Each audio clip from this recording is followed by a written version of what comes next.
महामाई की। और चलिए 2-3 भजन की फरमाइश है, कोशिश करते हो पूरी करने की। बोलिए लाल चुनरिया वाली की, बोलिए सच्चे दरबार की। और चलिए कहना है क्या,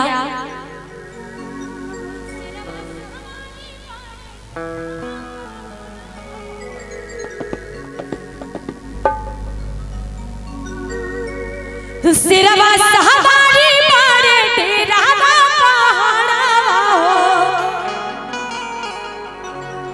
स्वर्ग लागला नैया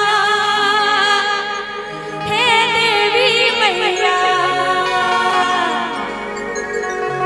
स्वर्ग लागला नैया हे देवी मैया। बोलिए सच्चे दरबार की, बोलिए लाल चुनरिया वाली की। और महामाई को बनाएंगे कैसे और कहना है क्या, कि सिरवा सहबारी मारे डेरा